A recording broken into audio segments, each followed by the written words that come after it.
3 giant killings. 2 defending champions on the brink. 1 golden boot race that no analyst on earth predicted.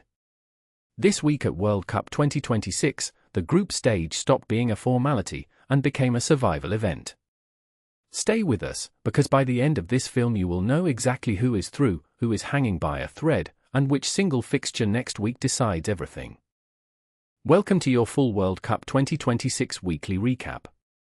We are documenting every significant result, every table shift, and every storyline that matters, so you do not have to scroll 12 different feeds to understand what just happened.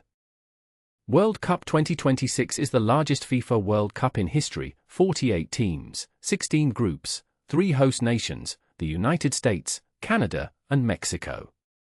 That scale means more chaos, more upsets, and more paths to elimination than any tournament before it. The United States is hosting the majority of matches across 11 cities, from New York and Los Angeles to Dallas and Miami. Canada hosts in Toronto and Vancouver. Mexico brings in Guadalajara, Monterrey, and Mexico City, the Estadio Azteca hosting its 3rd World Cup, a record that stands alone in history. Now, the results.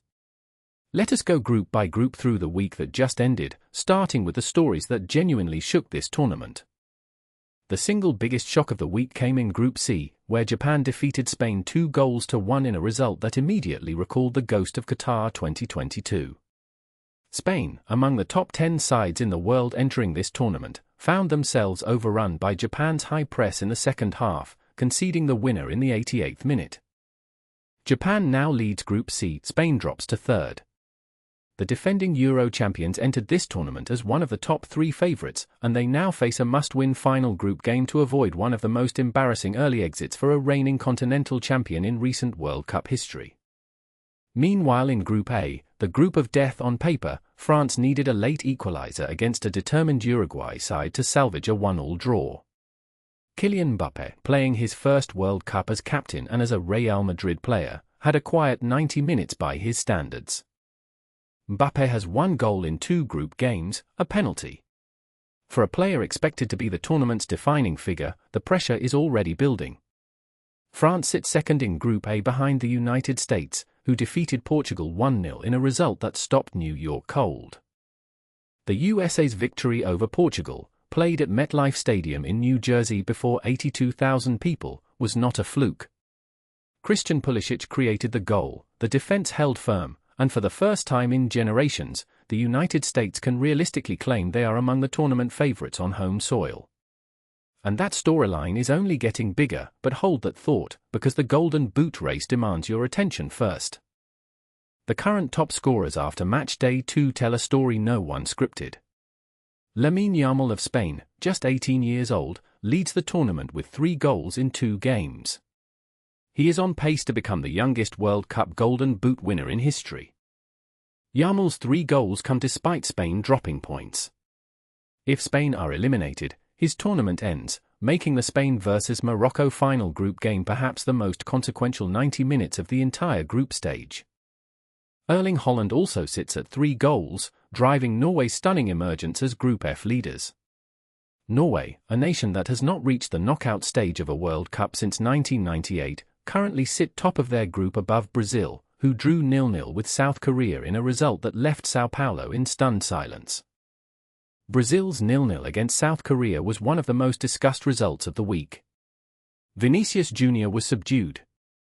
The team that arrived as joint favourites with France and Argentina looked, for large stretches, like a side that does not quite know what it is. Their final group game against Norway is now, effectively, a World Cup final in miniature. Now to Argentina and Lionel Messi, the defending champions and the most watched team in this tournament by streaming numbers and ticket demand. Argentina defeated Saudi Arabia 3-0 in their 2nd group game, a result that erased any Qatar flashback anxiety. Messi scored once and assisted twice. Argentina top Group D comfortably. Messi, at 37, is playing what every football analyst agrees is his final World Cup. The question is not whether Argentina are dangerous, the question is whether any team in the bracket wants to face them in the round of 16.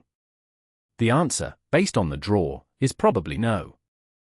The other major talking point of the week was England, who beat Iran 4-1 in a performance that genuinely surprised the neutrals. Jude Bellingham scored twice, Bukayo Saka added one, and England's front line looked, for the first time in years, like a unit that actually wants to play together. England top Group E with a perfect 6 points from 2 games.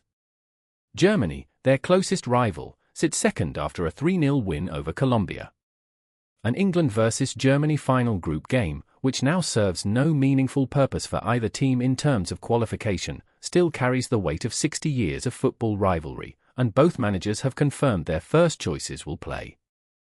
Now, let us talk about who is already through, who is eliminated, and who is living on the edge. After match day 2, the first teams to secure qualification for the round of 32 are Argentina, the United States, Japan, England, Germany, and Australia, who quietly topped Group H with back-to-back wins. 6 teams through. 26 spots remaining going into the final group day. On the elimination side, no major nation has been formally eliminated yet, but Saudi Arabia, Iran, Honduras, and Algeria are effectively dead. Their goal differences are too severe and the mathematics too unkind. The first genuinely painful elimination of a major footballing nation will almost certainly happen on match day 3, and the name most in danger is Portugal. Portugal sit on 1 point in Group A. They face France in their final group game. A draw eliminates them. Only a win keeps them alive, and even then, they need Algeria to defeat the United States. The era of Cristiano Ronaldo leading Portugal may be drawing to a close, but Portugal's identity crisis is playing out in real time on the biggest stage in the world. Here is the full picture heading into match day 3, the final group stage day, with the key fixtures that will decide everything. The Brazil vs Norway game deserves its own paragraph. If Norway win, they top Group F, and Brazil, the 5-time world champions, the most decorated nation in tournament history, would face a knockout bracket entry as group runners-up, potentially facing France or Argentina in the round of 16. The stakes for that 90 minutes in Dallas are almost absurdly high.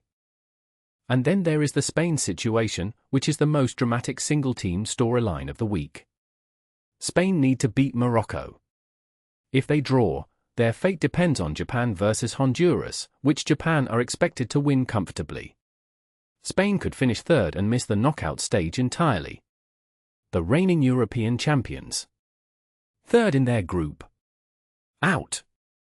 So what does this week tell us about where the tournament is heading? 3 things are now clear. First, the traditional European heavyweights are under more pressure than at any World Cup in recent memory. Second, the expanded 48-team format is genuinely creating more upsets, not just more games. And third, the Golden Boot race, the qualification drama, and the bracket implications are all converging on a single match day that could be the most eventful in World Cup history. Next week, we will be back with the full match day 3 results, the final group tables, the complete round of 32 bracket, and the first knockout round preview, including which first-round matchups already look like semi-final quality games. The bracket reveal alone will be worth the watch. Before you go, one question for the comments: which result this week shocked you the most, and do you think Spain survive match day 3? Drop it below. And if you want the full match day 3 breakdown the moment the final whistle blows, subscribe now, because that recap will be the most important football film we make all tournament.